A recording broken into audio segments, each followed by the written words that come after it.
Good afternoon. Welcome to our webinar today on measuring the USPTO prosecution outcomes. So this is obviously a little bit different today. We're not looking at patent site, but another way of looking at patent information, so patent advisor, and we have Megan on the line as well, who is the lead for that product. So my name is William Mansfield, so I head the consulting and customer success team for PatentSite. I think a lot of you guys on the line know me. For those that you don't, so we're based in Bonn, I think you know, and the customer success team is there. And on the line as well is then Megan, who directs the patent advisor product, and it's the insights from that product that we'll be looking at today. Megan, do you want to introduce yourself as well? Good afternoon, everyone, and thank you for taking the time out of your day to listen to us talk about some USPTO prosecution analytics. So I'm Megan McLaughlin. I'm the product director for Patent Advisor, which is our USPTO prosecution analytics tool, and I am based in Minnesota, which still has some snow on the ground. So be grateful. Hopefully wherever you are doesn't. Today I want to talk about a few things. I want to start off by talking about examiner variability at the U.S. Patent Office and how that impacts you. Then I want to talk about how you can compare yourself against other people that are filing at the U.S. Patent Office in light of this outcome variability. So taking the luck component out of the equation. And then finally, to bring it home, I want to give some real world examples of how different geographies vary in their prosecution performance compared to their U.S. counterparts. All right, so to kick us off, at the heart of everything I'm going to be discussing today is the fact that different U.S. patent examiners have different examination styles, and that leads to outcome variability. So by outcome variability, what I mean is you could file an application with one examiner, get a patent within, a single, after one rejection, maybe within a year or two, or you could file that exact same patent application with a different examiner, go back and forth, 3 times, get 4 or 5 rejections, and maybe never get a patent because you eventually give up because prosecution got too expensive. And that's just a fact about filing at the U.S. Patent Office. Now, this might not come as much of a surprise given the size of the patent examination corps in the U.S. We have over 8,000 patent examiners right now, and there's fairly high turnover in examiners. We're constantly shifting through new examiners. Also, we may still be feeling some growing pains from the rapid expansion that happened about 10 years ago now. So in 2008, the USPTO only had about 3,000 patent examiners, and by 2018, they had over 8,000. So in 10 years, they more than doubled. But what may be surprising to you is the extent of the variability in examiner behavior. So what this slide is showing is a study that was done back in 2012 by a professor at the University of West Virginia Law School. It still holds equally true today, though, if not even more true.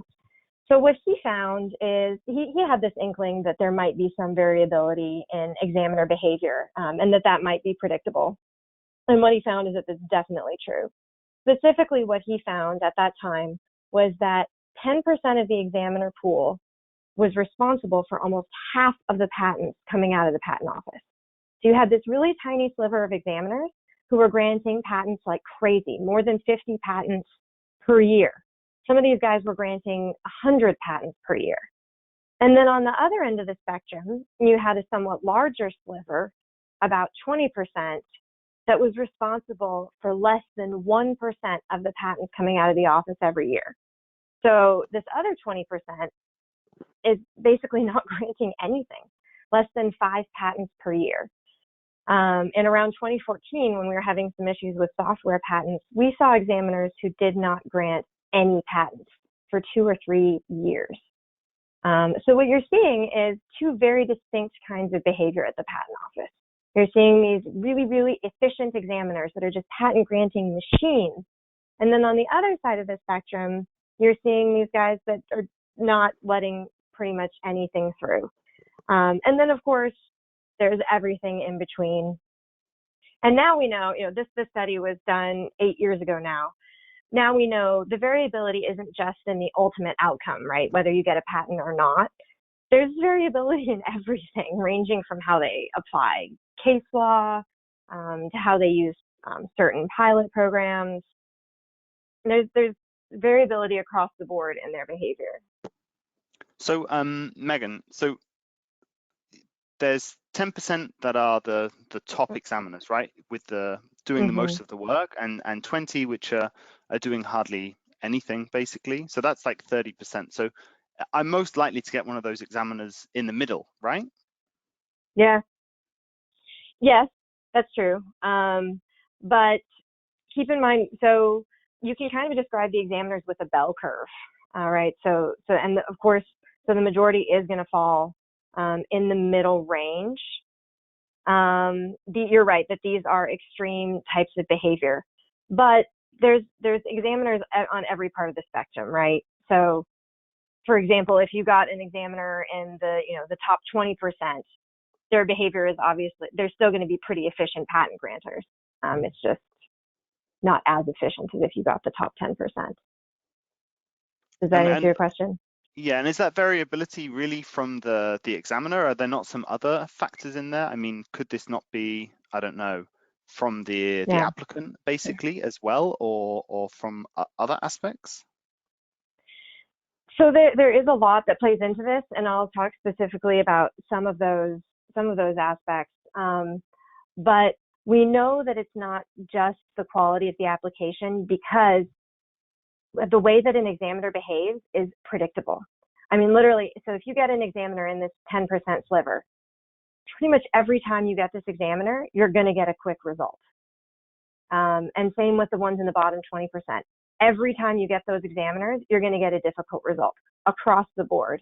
It's incredibly predictable the way that examiners are going to behave. So if it really was the quality of the application, you wouldn't expect to see that. Right? You would expect that examiners would move quickly sometimes and they'd move slowly sometimes, but you don't really see a huge variability in examiner times to allowance. So it's quite kind of stick to based on who the examiner is. Right. Well, what about, say, there's a question on, how does it relate to the specific art fields, for example, so the technologies? So why don't we do our poll, and then I'll speak to that specifically. Okay. Because that is something that is a very good question. So I mean, this is quite an extreme picture that we paint here, right? So there are some, people should have likely had this experience. So the question then is, how does this relate to everyone's experience? Is this something that people in the call, in the webinar have experienced? Do people have this? So there's a poll on the screen right now, and we'd be really interested to know, does this conform with what you guys have experienced in your own work? It would be really great to know from you guys as well. So we'll leave that up for just a few seconds. Yeah.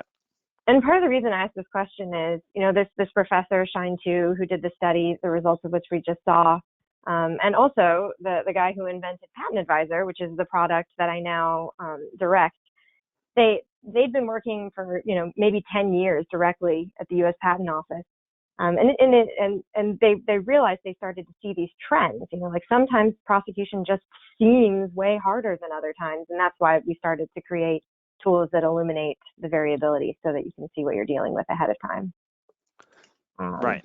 So it looks like from the poll, nearly everyone is either saying yes or not sure. So it seems like everyone has either had this experience or maybe doesn't have the information to know whether that's really affecting them or not. But it seems no one is saying that this definitely doesn't apply to them. Yeah. So that's good, because the next point I was going to make is that this applies to everyone, whether you're aware of it or not. You may have had some good luck and ended up with primarily the efficient examiners. And so you might think, oh, my results are pretty good. But the fact is, this affects everyone. So we know that there's these two distinct types of examiners at the USPTO, efficient and inefficient. And I'll explain this a little bit more, but in our patent advisor system, we actually color code examiners based on efficiency. So green examiners are efficient and red examiners are inefficient. And not surprisingly, this inefficiency at the USPTO translates into inefficiencies for applicants. So I did this analysis as an example. This is an actual major electronics company with a ton of filings in the US. But I've done this analysis for most major filers at the US, and it's the same result every time. It's just a question of how extreme the difference is in the results that company gets. And by the way, this addresses your question, Will, which is, well, is it just the quality of applications? All of these applications are coming from the same company. Many of them are coming from the same law firm. These are high quality applications. And even still, you see a massive difference in prosecution outcomes when the cases get assigned to efficient examiners versus inefficient examiners, right? The allowance rate is more than cut in half. There's a whole additional year that it takes to get some kind of disposition, whether that's grant or abandonment. And here's the real biggie. It's 1.3 additional office actions. So, these things start to scale pretty quickly, right? For a company this size, assume that they got, 1,000 applications assigned to red or difficult examiners. And every office action is costing them, the average for the US is $3,000 US. I think right now it's like 2,700 euros. So 1,000 extra office actions times $3,000, that's $3 million that this company is spending over average. And by the way, because that's with red examiners, that means that those cases are likely to be abandoned. So most of that was just completely wasted spend. So the costs start to scale pretty quickly. It doesn't take an incredibly large number of filings at the US for you to start seeing the financial impact of this inefficiency. So back to that question that somebody asked earlier about technology. It's definitely true that some technology areas are more difficult than others. You're more likely to end up with a red examiner if you file in certain technology areas. But that, two caveats there. The first is, you might think that it's harder to get a patent in a space that's already more crowded, right? So you might think for some of the more basic mechanical or electrical arts that it's really hard to get a patent because how on earth could you file something that's new? It's actually the opposite. So 2800, which is, I'll say, the easiest start unit or the easiest technology area at the patent office. It's for semiconductors primarily. That's actually a very well-established space, but it has the highest percentage of green examiners. These other technology areas, biotech, computers, 3600, although it's called transportation, it's where business method patents live. These are the hardest ones. You see they have more red examiners, and these are actually where newer technologies end up. AI mostly goes into 2100. So it's not so much the technology variation may not be quite where you think. I think it has more to do with the law around specific technology areas than it does around whether certain technology areas are just more novel than others. But the point of this is to tell you, yes, it might be easier in some technology areas, but it's still a lottery. No matter where you're filing, it's just a question of luck, which type of examiner you end up with. And by the way, in case you're not familiar, the U.S. Patent Office is divided into 9 technology centers. This is 4 of those 9, 8 if you exclude design patents. One of the technology centers is devoted to design patents. I picked these 4 because these are the easiest and the hardest. So 2800 is the easiest, and these other ones are considered the hardest. And another note about this, I just wanted to put a little bit more flesh around the idea of how we categorize these examiners. So we categorize examiners in our system based on a metric that we call ETA. You can think of it as estimated time of arrival of a patent, but it actually stands for examiner time allocation. So how is that examiner spending their time? Are they sitting there at their desk issuing rejections, or are they sitting there at their desk actually issuing allowances? So the ETA number is the ratio of the total number of office actions that the examiner issues across their docket to the total number of allowances, right? So if an examiner comes into their office every day, they pick up application 1, they reject it. They pick up application 2, they reject it. And then they pick up application 3 and they allow it, that would be an ETA of 2. 2 rejections to 1 allowance. And actually, based on that same study by Dr. Tu at the University of West Virginia, we created these ranges for ETA based on what we think is easy and what we think is hard, or efficient and inefficient. So an ETA of 0 to 2.5 is easy. ETA over 6 is what we would consider to be hard. And you'll see that throughout the patent advisor system. So for the easy one, that's basically something like 0 to 2.5 office actions per allowance, kind of, right? Kind of, although be careful, because we're not saying that a single patent is going to have 2 office actions. Actually, for these guys, they'll usually patent cases with 1 office action or rejection. We're just saying across their whole portfolio, right? So, because you have to assume that some number of cases are going to get abandoned because the company decided to, go a different way with the business, or they ran out of money, right? So that ratio includes the office actions that have issued in pending cases and in abandoned cases. It's across the examiner's entire portfolio. And by the way, this gets really extreme. So particularly with new examiners, you'll see situations where the ETA is 90, 100. We actually arbitrarily cut it off at 99, but we've literally seen situations where an examiner sits down and issues 99 rejections before they issue a single allowance in any case. So you can see why they're only really allowing 5 or fewer patents per year. So Megan, there's a question around whether it's then maybe more valuable to have a patent that has come from maybe a red examiner, because maybe they've looked at it harder, they've interrogated it harder, so that's maybe more legally strong, I guess, than maybe someone from a green examiner where they've maybe not reviewed it in the same level of detail. Do you think there's any truth to that at all? Yeah, I think that's an excellent question. So anecdotally, I would say definitely the answer is no. But there's a study that just came out by the same guy, Professor Shine-Tu. He had the same question. So does longer prosecution equal more thorough prosecution? Maybe if the examiner spends more time with it, you'll actually get a better result. So what he did was he looked at like 500 applications, and he literally read through the record of every single application so that he could understand what happened. And his conclusion was that examiners that take a longer time are basically issuing meaningless rejections. They're actually just inefficient. The so other study, not even that they're more thorough, they're just inefficient, like you say, in the way that they're doing their examination, and that's not even leading to better outcomes, that time spent. It's not even leading. And there's another study by the same guy. He studied patents that have been litigated to see which examiners they came from, right? So maybe litigated patents primarily come from this green group, right? Because they're just letting things pass through the office too quickly.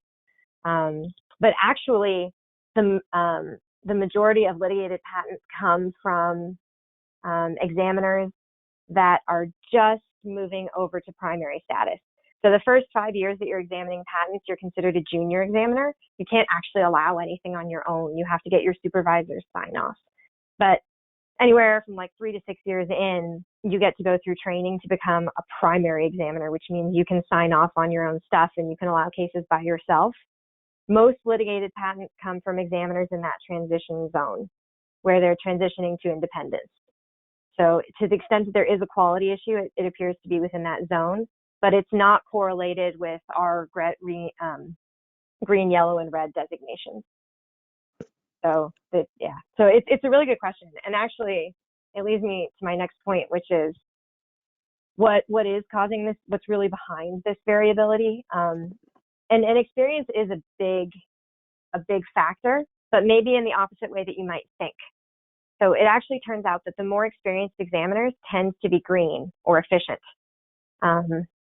Inexperienced examiners actually are more likely to be red or inefficient. And the reason, I think, is that, one, it's really hard to get a case allowed when you're a new examiner. You can't allow it yourself. You have to go to your supervisor and get them to approve it. So there are some administrative hurdles. And two, the more experienced you become, you just know the prior art better.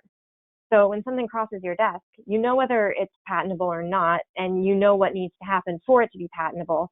And so you're more likely to be able to work with the applicant to get that patentable subject matter through. Now, this is not always true, though. There are exceptions to that rule. Like the example I'm showing here, this is a really experienced examiner. They've prosecuted almost 1,000 applications, and they have an ETA of 7.1, which is really high. And it's high for their art unit. So this examiner is in Art Unit 2811, and Art Unit's just a technology designation at the Patent Office. And that art unit has about an even number of red, green, and yellow examiners. And this guy's one of the harder ones. So experience does explain the variability to some extent, but not entirely. And back to the original question about technology. Yes, technology does explain the variability to some extent, but not entirely. So these two art units, these are adjacent art units, 2811 and 2812. And an art unit, by the way, it's the narrowest technology designation at the U.S. Patent Office. So there's about 500 or 600 of them, I think. And they get really specific, right? Like you could have an art unit for, gardening tools with handles. So these are two adjacent art units. They even have the same name. But if you land in 2811, you've got about an equal chance of ending up with any type of examiner. But if you land in 2812, it's almost entirely composed of green examiners. So there are definitely legitimate reasons for the variability. There's experience, there's technology, there's differences in the law, but there's also just a random component. It really is a lottery. So the reason that I'm laying all this out is to help you understand that any type of self-evaluation that you're doing as a company has to account for this. You can imagine if you're trying to measure your prosecution outcomes, or even you're just trying to compare yourself to someone else, and you're not accounting for this, the results of your analysis are likely to be confusing. I mean, you can imagine if you just had bad luck and ended up with a bunch of red examiners, you might have some pretty poor prosecution outcomes. You might think, oh, well, I shouldn't file in this area anymore. Say you're filing in 2811, you end up with one of these red examiners every single time. You might think, oh, this is not a technology space I should be filing in the United States because it never works out for me. But maybe you just had some bad luck, and maybe that's actually a really good and legitimate space you should be filing in. So Megan, that's obviously a clear problem, right, that we face there, and that the USPTO must be aware of these issues as well. We as an organization work with them as well, so they must be aware of these issues. Do they do anything to correct that? Do they observe that as an issue or something to work on as well? They're definitely aware that it's an issue. I've been told, and this intelligence is at least a year old, but I was told that they have dashboards for their examiners that they monitor. So, they're aware of this. And actually, I'm glad you asked that question because it brings up another point, which is the count system. So the USPTO has a very well designed way of evaluating examiners called the count system to ensure that they meet a certain level of productivity.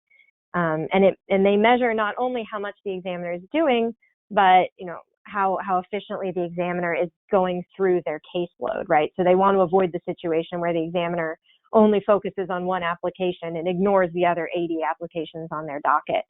And the count system is designed to facilitate efficient prosecution.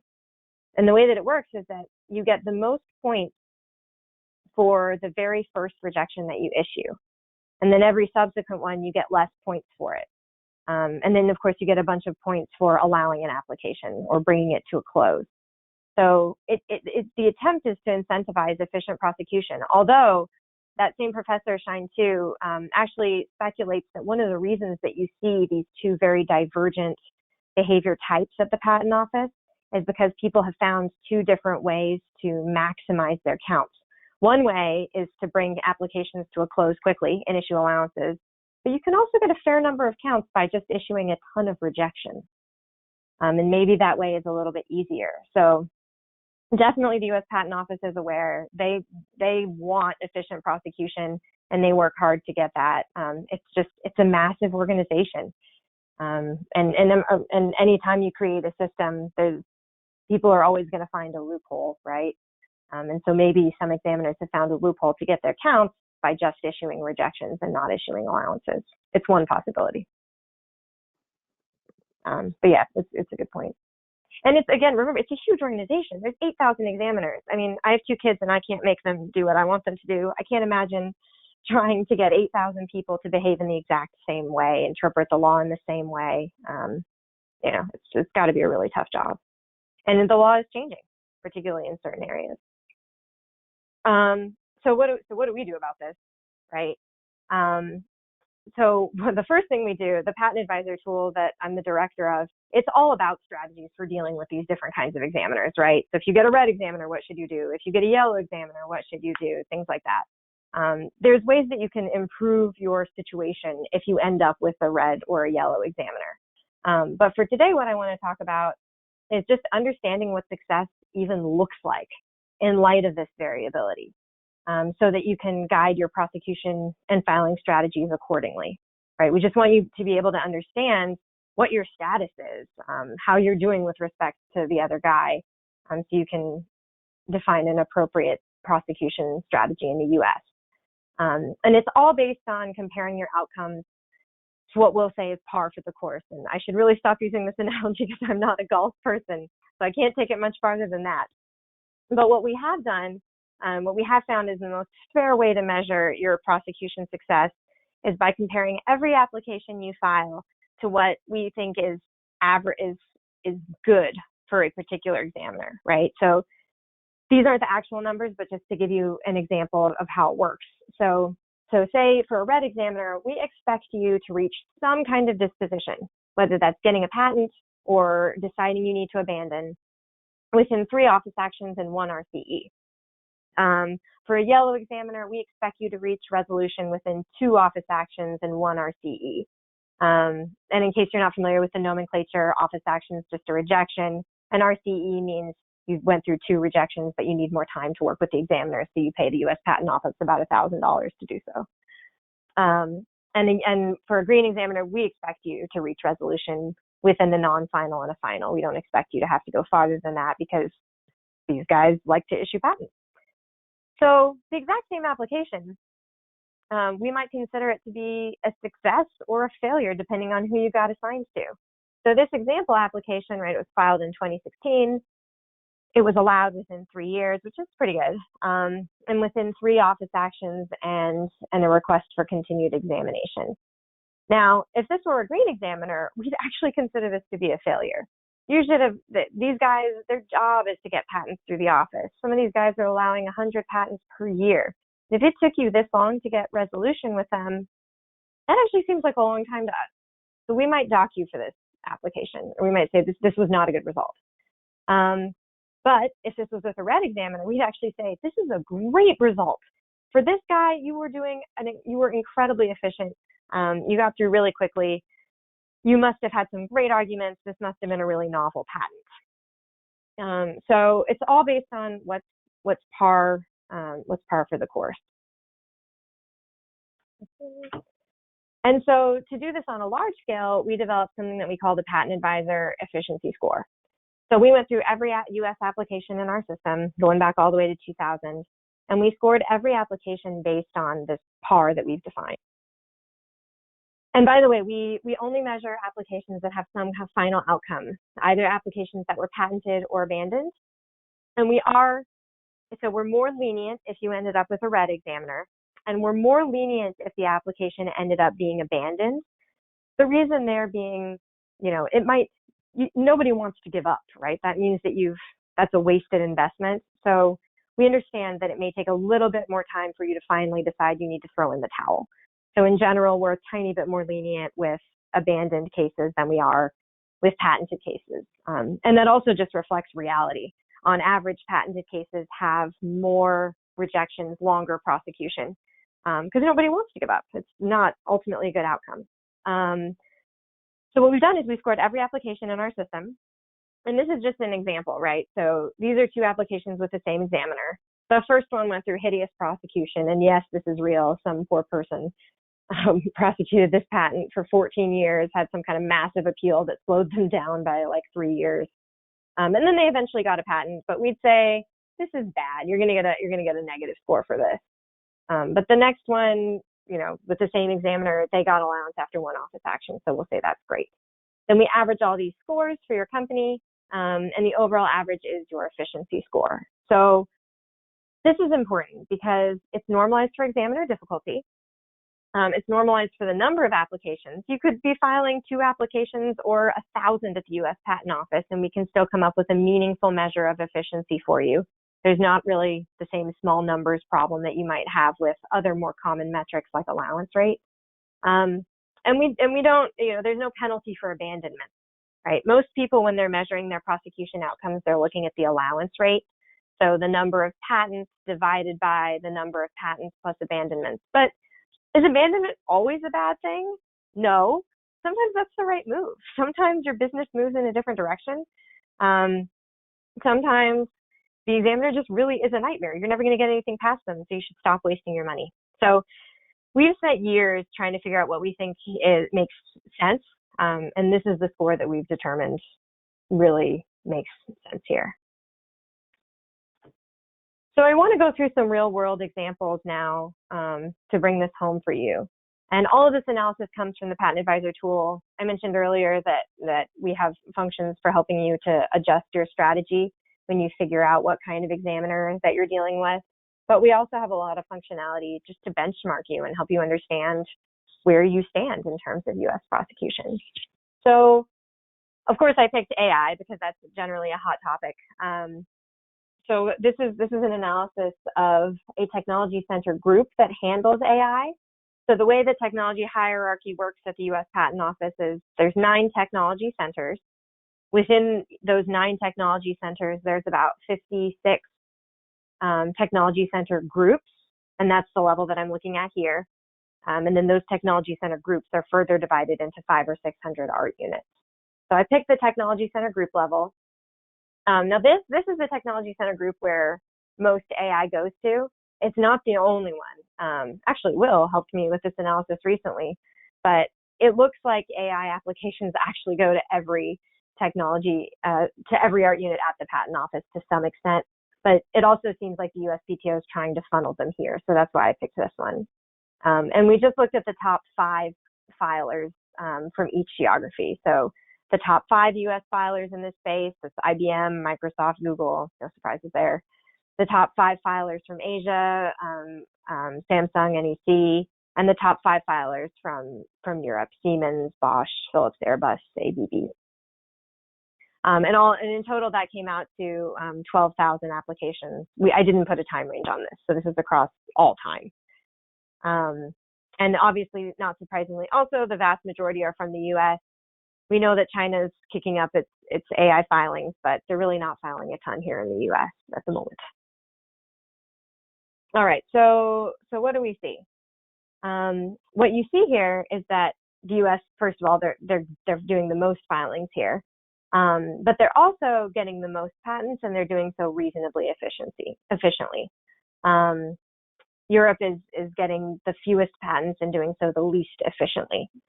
But just to back up a little bit to tell you what this chart is about, basically it's plotting efficiency versus effectiveness. right? So the y-axis is effectiveness. How good are you at getting patents? Are you getting a lot of patents? And the x-axis is efficiency. Right now, it's not normalized for examiner difficulty. So just how fast are you getting patents, period, across the board. You know, the reason we pick these two metrics is that pretty much anything that we can measure falls into one of these two categories. It's really, really hard to measure the quality of prosecution. And so we figured we stick to the safe bets, objective metrics. Are you getting a lot of patents, and are you getting them quickly? What the quadrants mean, the quadrants represent what's average for this technology space. So across the board in 21-20, people get patents on average within about a little over 15 months from the time of the first rejection to allowance. And on average, there's an allowance rate of looks like about 72, 73%, right? So the US being in the green quadrant, that means they're getting more patents than average, and they're getting them more quickly than average. Europe here being in the red quadrant means that they're getting fewer patents than average, and they're getting them more slowly than average. But remember, this is not normalized for examiner difficulty. This is just the raw data, assuming nothing else. So what happens when we normalize for examiner difficulty? Things start to move around. So now the x-axis is the patent advisor efficiency score, which I just showed you earlier is our score which takes into account how difficult the examiner is and scores every application based on par. So you can see what happened is that the US actually moved out of the green zone and into the red zone for efficiency. So what this tells you is the US actually may have just had some good luck here. Europe stayed in the red zone, and Asia moved a little bit closer towards the red zone. So Asia may have just had some good luck as well. So if you're comparing between these two, you can see there's significant movement. The US moved significantly over to the left, and Asia actually moved a bit over to the left too. And by the way, just a note about the efficiency score, it's on a scale of 0 to 100. And different technology spaces are different, but average is usually somewhere around 50. So you can see the US and Europe did slightly worse than average once you put them on the efficiency score scale. So significant movement. This tells you a very different story than the other graph. So let's look at another technology space. Given everything that's happening lately, I tried to do an analysis to see where most of the vaccine applications are falling at the U.S. Patent Office, and it's into this technology center group 1640. It covers things besides vaccines, but I chose it because it covers a lot of the vaccine, or the majority of the vaccine applications that I was finding. So again, most representation from the U.S., and again, this analysis includes the top 5 companies from each geography. So, and actually in the U.S., it's mostly government entities that are filing. So the National Institutes of Health, the USA, University of California, but there's a couple of commercial entities here, Genentech and AbbVie. Europe is Hoffmann La Roche, GlaxoSmithKline, Novartis, Janssen, Sanofi. In Asia, it's Chugai Pharmaceutical, Agencis, Takeda, and a few others. They have a much smaller presence here. And again, the data set's about 13,000 applications here. So looking again at this effectiveness versus efficiency graph, this is interesting. Our 3 players have completely switched places from the previous analysis, right? So now, like Europe's is in first place. doing the best, I know. right? Here now, Europe's doing the best. Asia's doing the worst. And the USA is right there in the middle still. So the USA, solid middle child here. But Asia and Europe completely switched places here. And none of the major filers are in the green zone, which is interesting because these guys actually represent the majority of applications of, well, not the majority of applications, but these are the big filers in this space. So that's interesting. The smaller filers here might actually be getting better results than the really big filers. So they're all in the red zone in terms of efficiency, but they're all in the green zone in terms of how effective they are. So maybe they're just paying a ton of money to get these patents through, which makes sense if you consider the pharmaceutical industry. Also notice, by the way, how much lower the allowance rates are here. In the other graphs, average allowance rates are like in the 70s and 80s. in AI, which you might not think would do so well, but hey, check it out. The U.S. is actually more likely to allow these cases than the vaccine cases. Here you've only got a 50, 60% allowance rate for everyone, and everybody's about the same. So yeah, my guess is people are just paying whatever it takes. And the time to allowance is also much higher here. So about, an average of 20 something, almost 30 months between the time you get your first office action and you get an allowance. But now what happens when we normalize for examiner difficulty? Again, the same thing. Asia's still off on its own, but Europe and the USA switched places. So now all of a sudden, the USA is the best here in terms of efficiency. Now Europe is second and Asia's third. So Asia's the outlier here. They don't appear to be as affected, but Europe and the USA do appear to be somewhat affected by the luck of the draw. So like I said, you can... The US US filers are more familiar with the process. They're more aware of the issues or how to structure their application to get into the right art units or something like this to make them more effective in these cases. That could absolutely be true as well. It could be that the US is more likely to know when they're in front of a red examiner and is more likely to make different decisions with that in mind. I would say they're abandoning more, but they're not, because the allowance rates are pretty comparable for everyone. So yeah, it looks like it could simply be that they're ending up with more red examiners, but they're doing better with those examiners. That's absolutely possible. And that's a good point, because that's the whole reason we provide these metrics. This is not the way that it has to be. This is just the way that it is. You can absolutely improve your outcomes if you know what kind of examiner you're in front of, and you're adjusting your application accordingly. This analysis, and I'm glad you asked that too, because this analysis is really just to indicate what's possible. We did this analysis for different geographies, but actually most people are using this analysis in their tool to rank their law firms.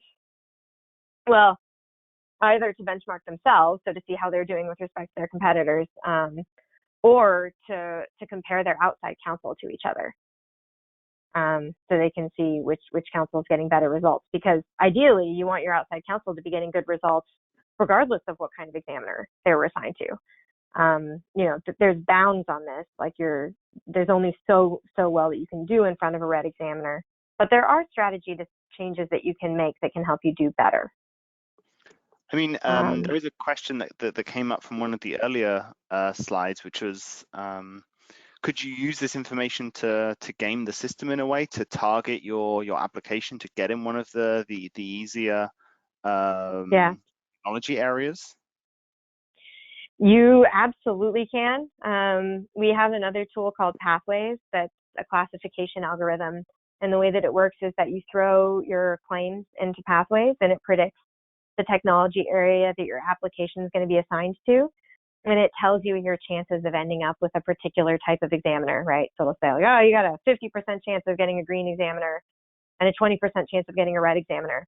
And if you don't like your outlook, it has a feature to allow you to target different art units that might be more favorable. And we even, actually recently, we signed a partnership agreement with the USPTO's own classification contractor.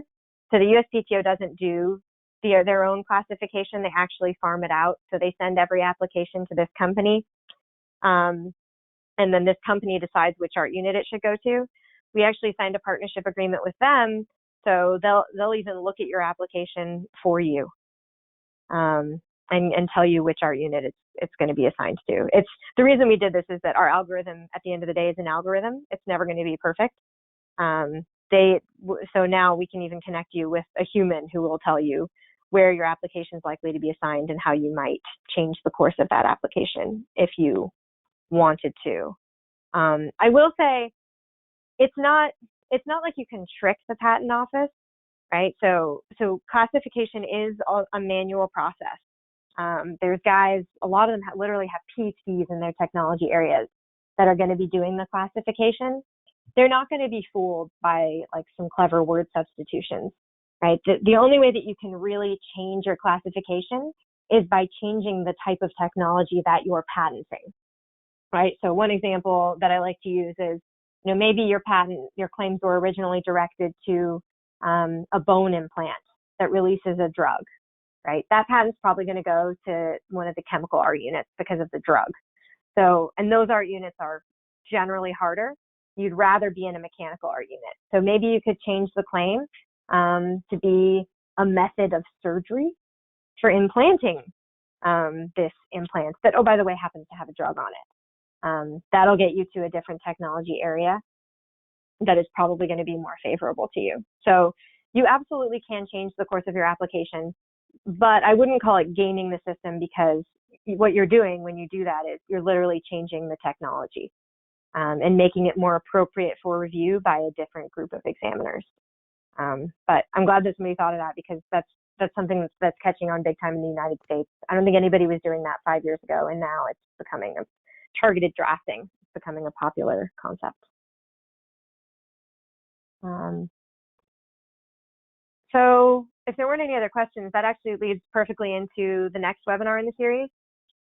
So all of the techniques that we talked about today for evaluating yourself as a corporation, in the next series, we're going to be talking about applying the same ideas and techniques to evaluating your outside counsel. So just as you wouldn't want to make any kind of strategy decisions for yourself based on luck of the draw, you don't want to make decisions about your outside counsel, and you don't want to penalize them for their bad luck. But at the same time, as Will pointed out, you obviously want outside counsel that's going to be doing a good job no matter what kind of examiner they end up in front of. So tune in for the next one in a few weeks on April 16th. We'll be discussing how to use the Patent Advisor tool to evaluate your outside counsel. And so if there weren't any other questions, Will? No, that's all the questions pretty much that are there, but that sounds really interesting. I mean, I guess that works both ways, right? So not just how they perform, but if we're looking for an outside counsel as well, then I guess finding someone who's going to do the best job, that's going to be right. A useful use case as well. Super. Right. Thank you very much, Megan, for your time. It was really interesting.